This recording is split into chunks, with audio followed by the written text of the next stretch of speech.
L'actualité économique maintenant, avec d'abord la marche arrière du gouvernement sur la fameuse taxe de séjour des hôtels. Finalement, la hausse n'aura pas lieu. Les députés l'ont rejetée après l'avoir pourtant, on s'en souvient, validé il y a à peine 3 semaines. Les centristes parlent ce soir d'un camouflet pour la majorité. Alors on a beaucoup dans ce débat évoqué les hôtels, mais les sites de location entre particuliers étaient également dans le viseur, comme Airbnb, qui permet à monsieur et madame tout le monde de louer son logement pour une nuit ou pour plusieurs semaines. Le groupe est devenu, en quelques semaines, en quelques mois, un mastodonte qui pèse des milliards d'euros, si bien que les professionnels crient à la concurrence déloyale. On parlait hier, souvenez-vous, des professions réglementées. Eh bien, dans l'hôtellerie, le trublion qui bouscule s'appelle Airbnb. Enquête sur un modèle qui fait grincer des dents avec Justine Veil et Frédéric Faure. Hey, hi, nice to meet you. Nice to meet you too. Ils se sont levés à Pékin. Ce soir, c'est à Paris qu'ils se coucheront. 3 jours dans la capitale que ces touristes chinois ne passeront pas à l'hôtel, mais chez Laureline Lévy. Ils ne se connaissent pas et pourtant, cette nuit, ils vont partager le même appartement. Eau chaude, eau froide. Alors voici la chambre, ici le lit, là vous avez des tiroirs. C'est parfait. Le lit est propre et grand. Et il y a plein de livres et de DVD, donc on peut profiter. C'est génial. Cette chambre, ils l'ont trouvée grâce à un site internet. Une révolution dans le monde du tourisme.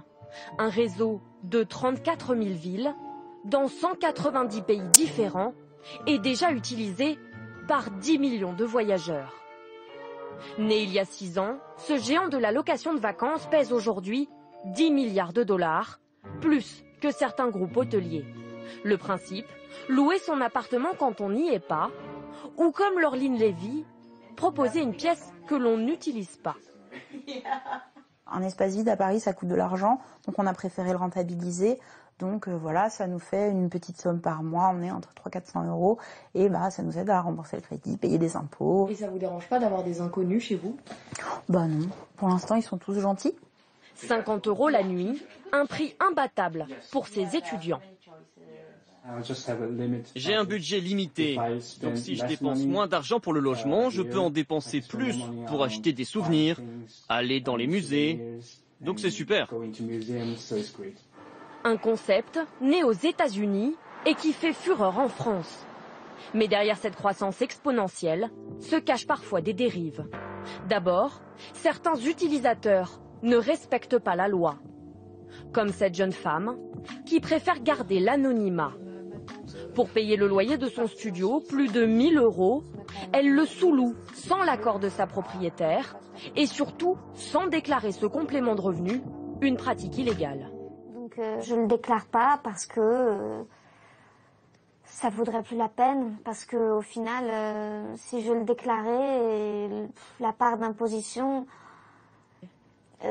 ferait que ce serait plus si avantageux que ça, en fait. Vous êtes dans l'illégalité totale, ça vous gêne pas? Non. Deuxième problème, la concurrence déloyale que dénonce l'industrie hôtelière. Aujourd'hui, le site propose 30 000 logements sur Paris, l'équivalent de 600 hôtels. Pour les professionnels du secteur, impossible de rivaliser sur les prix. On paye de la TVA, ils n'en payent pas. Vous n'avez pas de charge sociale, ils n'ont pas d'obligation de sécurité, de mise en accessibilité, de contrôle d'hygiène. C'est simple, ils n'ont aucune obligation. Autre dérive, les propriétaires qui achètent des appartements uniquement pour les louer à des touristes, et tout ça grâce au site. Un business juteux, illégal, qui tire les prix de l'immobilier vers le haut, intolérable pour la municipalité. Nous ne pouvons pas accepter à Paris, alors qu'on a une pénurie de logements, que nous perdions des surfaces d'habitation. Nous, notre objectif, c'est que Paris soit une ville dans laquelle les Parisiens puissent habiter. Pour lutter contre ces pratiques, une cellule spéciale est née. 20 inspecteurs traquent sur Internet les annonces suspectes, par exemple lorsque le logement est disponible toute l'année. En cas de doute, direction l'appartement. Objectif, vérifier qui y habite. Ici, l'inspectrice tombe d'emblée sur un étranger. Vous êtes italien? Oui. Vous êtes un touriste. Comment vous avez trouvé ces appartements? L'appartement, on l'a trouvé sur Internet. Sur place, l'inspectrice relève tous les indices qui prouvent que l'appartement est occupé par des touristes. Le dossier peut ensuite être porté devant la justice. À Paris cette année, une dizaine de propriétaires a déjà été condamnée. Montant de l'amende, 25 000 € par appartement.